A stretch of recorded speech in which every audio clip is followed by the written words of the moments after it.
Hello, welcome to Network. My name is Pumela Lezonde with your technology and social media news. It's SABC Network. Now that's on Facebook, Twitter and Instagram. It's newsnetwork at sabc.co.za on email. This week, Twitter poll is asking you if you use emojis. This, as we found out, that only 31 emojis have been approved for this year, down from 112 last year. Results of that are coming up later in the program. Firstly, here's what's coming up in this particular program.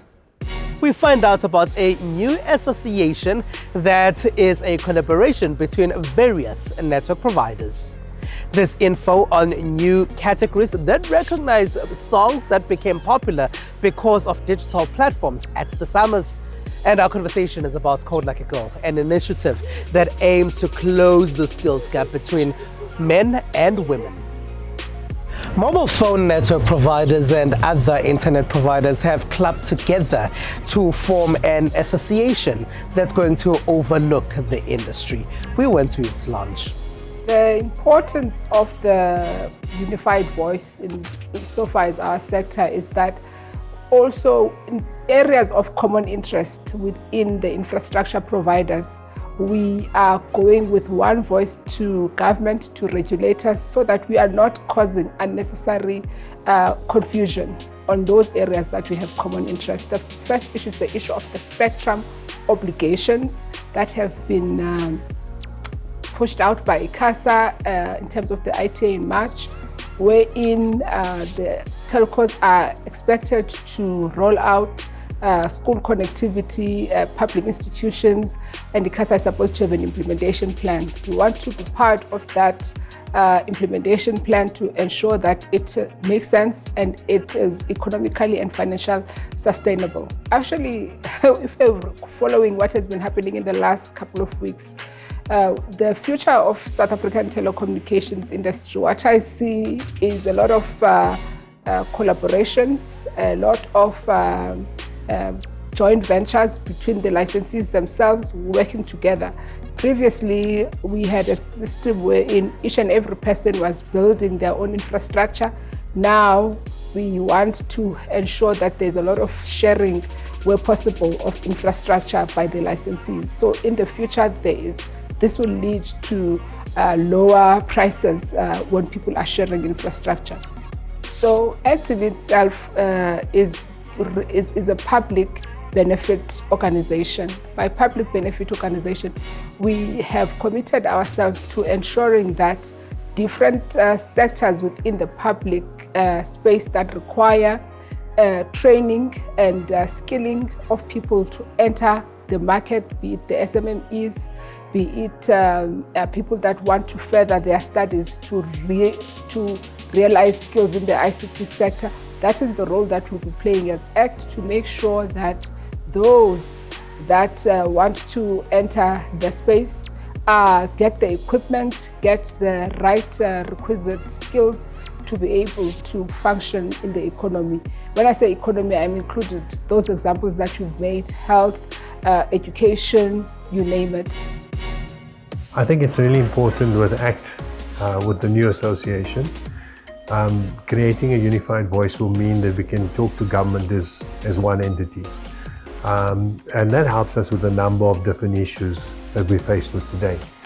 I think power issues, an example, is something that's dramatically affecting the industry, but also regulatory and shaping regulatory policies going forward. Things like licensing of spectrum. The last round took 17 years, so you don't want to have that again. Being able to engage with government, I think, is extremely important, but also dealing with common issues.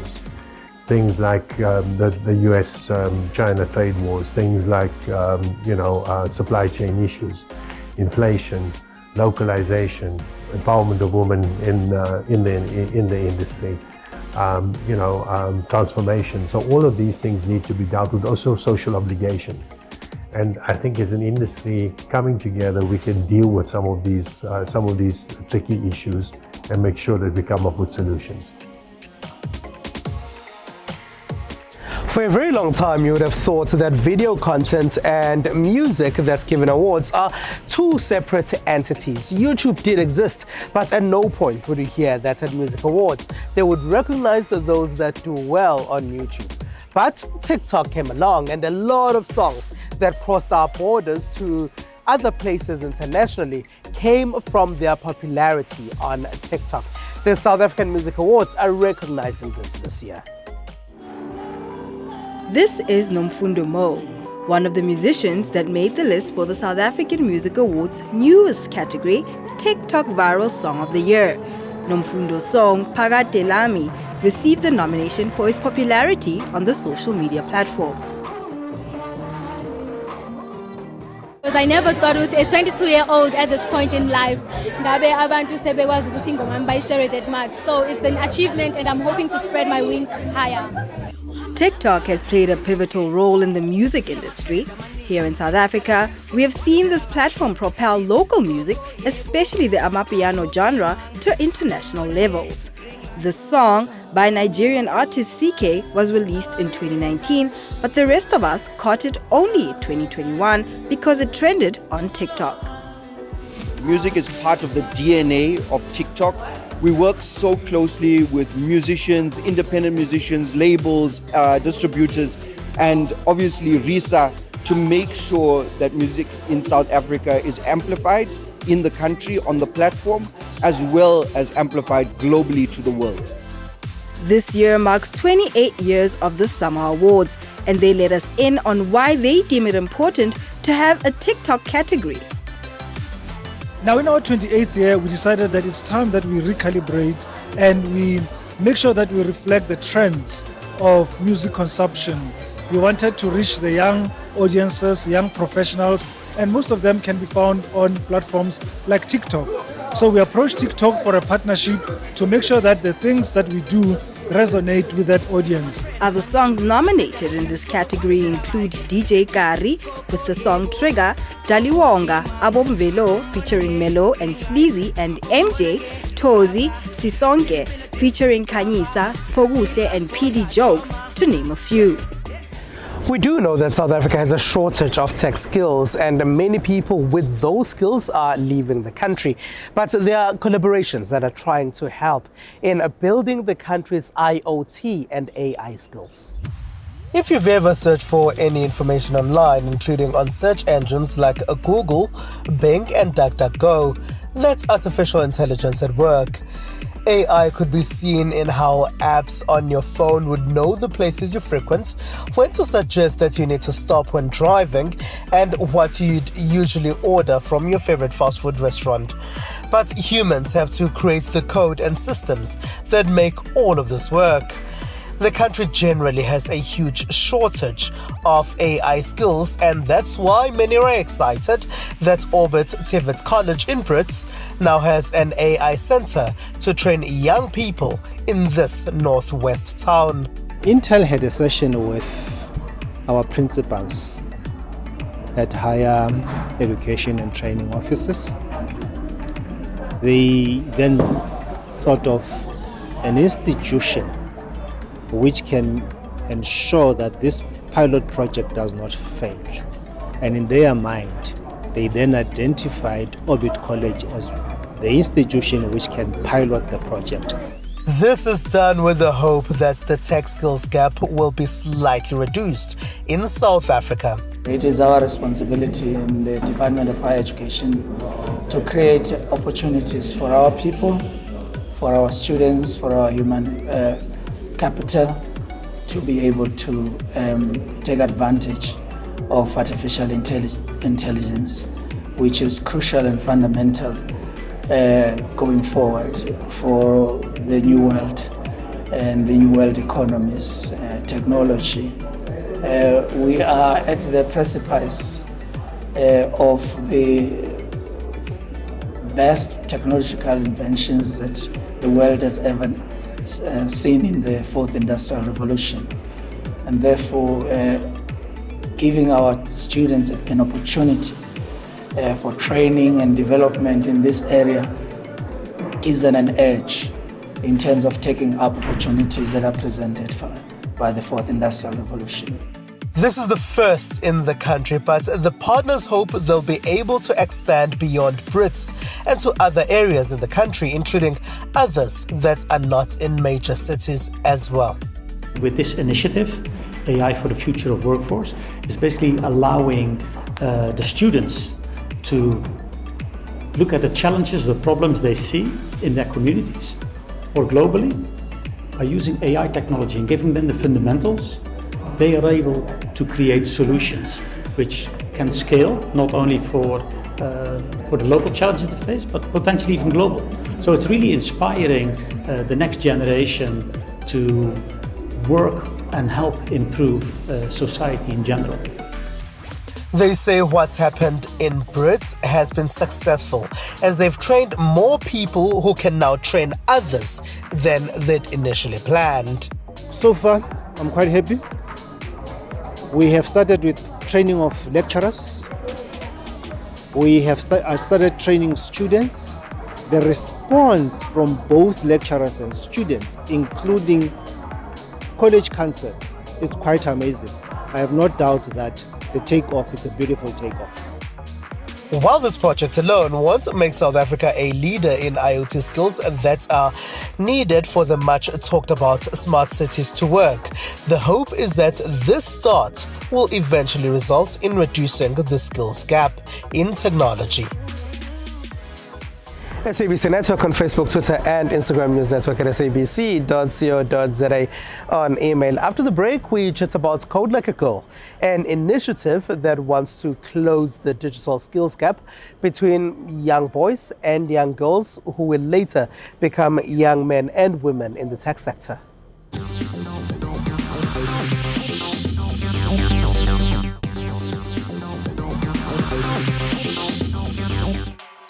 It's SABC Network on Facebook, Twitter and Instagram, News Network at sabc.co.za. On email, welcome back. Now, for a very long time, the conversation around the shortage of skills, especially when it comes to women, has been on the fact that we are lagging behind. But there are initiatives that are trying to make a difference and train girls at a young age to at least start thinking along the side of technology. Code Like a Girl is one such program, and they aim to train young girls at high school levels on basic tech skills. Now, Elaine Quinana is with Vodacom, and they provide this Code Like a Girl initiative. Elaine, hello, and thank you very much for being a part of our network.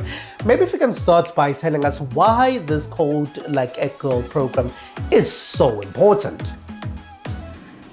So it's specific for women for multiple reasons. Firstly, I think in many industries, there is this drive to get gender equality across the board. So not only in leadership, from an entry level right to senior leadership.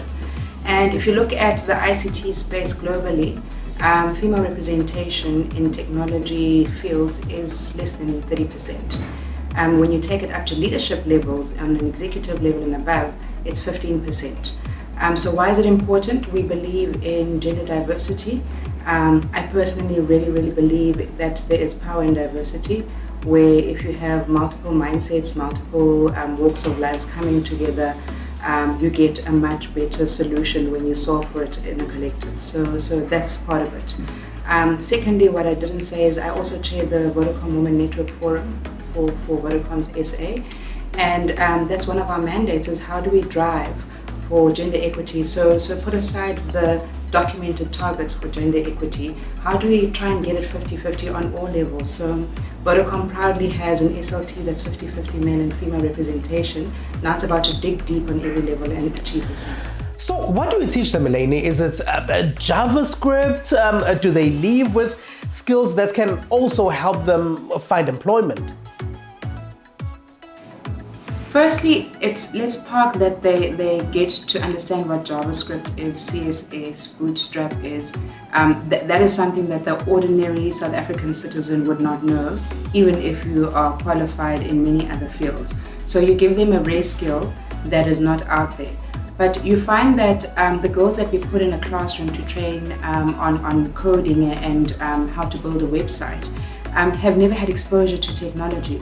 So we could just say this is a laptop, right click, left click, this is a mouse. But it's to give them a skill that they can also then use out there to bring a rare skill to their community. So once they have spent the time with us and they know how to build a website, and they understand how to then render it on a big screen like a laptop and a cell phone, they can go back home and find informal traders or small businesses in the area and build websites for them, then put that up on AWS or any other scale cloud provider like Azure or AfriHost. I don't want to talk, there's multiple, but the best thing is then they give them presence and open up their market to not just their geographical reach, but out there in the world. And that's why we've chosen that. Once they're familiar with technology, then they can start deciding which aspect of the ICT space they want to then focus on. You say it's important for you guys to concentrate on rural girls. Why this importance? So firstly, there's a digital divide, there's a gap, right? Where kids who are exposed to technology, when they then go and apply for a job versus a child from a rural area, if they've never had the exposure, not education, exposure, then they're kind of on a back foot. So am I providing jobs? Most times, maybe not, but what I'm doing is I'm trying to equal the playing field as Vodacom. Let me not say we are as a team. So that's the first step, is when my child who's growing up in a suburb goes and competes for a job with a child that was anyway, say Lingana in KZN, do they have the same levels of exposure so that they can answer questions in an interview equally, and then the rest of the skills and IQ and aptitude then can have that play. So that's the first part. Secondly, though, we are giving them the tools to be an entrepreneur in their own right, because entrepreneurship doesn't have an age limit, right? You could go back and digitize one spaza shop, and then the Shisanyama says, hey, I also want that, and then you find yourself being the digital hub of your space, and then maybe you get known to then expand that. You do have a different initiative that trains young adults who are not these teens that we're talking about here. What happens there? We're going to announce soon in KwaZulu-Natal that we're partnering with various entities, global and local, where we're going to train unemployed people. I don't want to say whether it's youth or adults, or whether it's girls or not. That one, when they pass then the exam, they then are eligible to be helped to find a job, and that is our commitment. We're going to jointly help them find a job. All right, Elaine Quinana, thank you very much for being a part of our network. Now, Elaine Quinana there is with Vodacom. She's one of their regional executives. And with that, let's take a short break. It's SABC Network on Facebook, Twitter, and Instagram.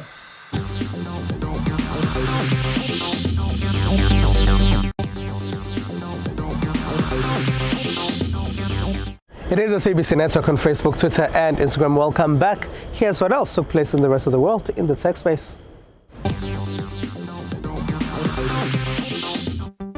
On a busy downtown street in the Chinese city of Shenzhen, a taxi moves without a driver, navigating among jaywalkers and haphazard traffic. The steering wheel turns itself a notch and the vehicle slows to a gentle halt. While the safety driver looks on from the passenger seat, the vehicle is one of 100 sensor-laden robot taxis belonging to startup Deeproot.ai Cruising, Shenzhen's dense central business district, Fujian, giving 50,000 trial rides to passengers in the last year. This definitely has a significant impact on the automotive industries. I think first, so where we have our much wider area, so we can do the robot taxi, and we can do the autonomous driving testing operation.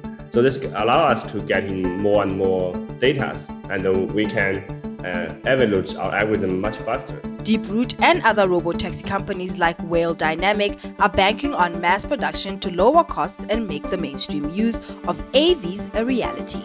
Still in Asia, can people instinctively tell if they are interacting with a robot or another person? Researchers in Italy say we recognize the behavior of other people, but can a machine replicate the behavior?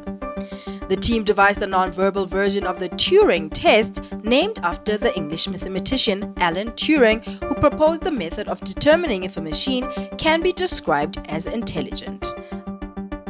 The research question that is behind this study has intrigued me for many, many years. Namely, the question is, what makes us humans? What is it in human behavior that we are perceived by other humans as humans? So in order to ask this question, one can actually implement human-like behavior in a machine and examine whether other humans would perceive this machine as being human-like or as being very mechanical.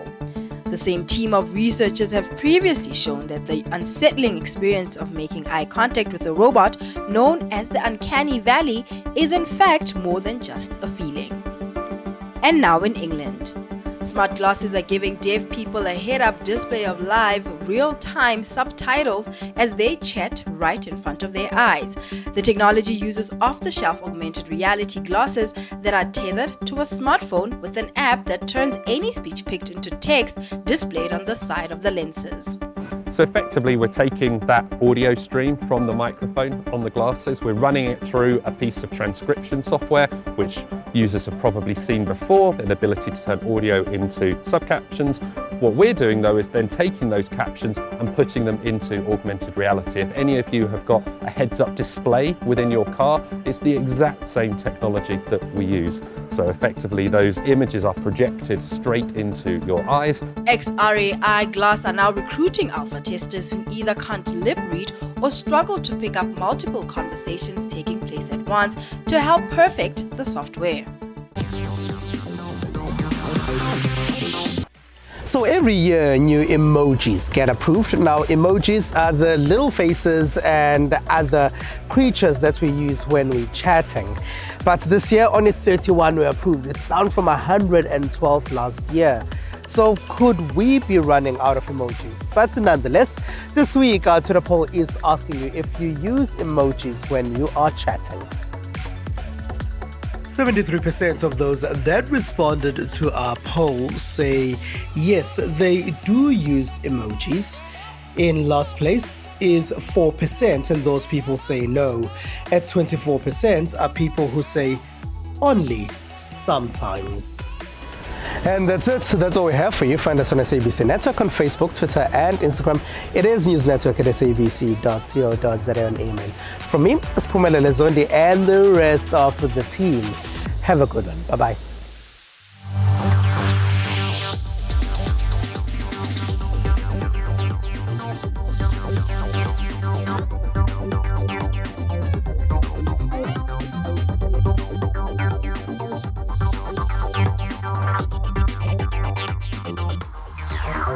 Thank you.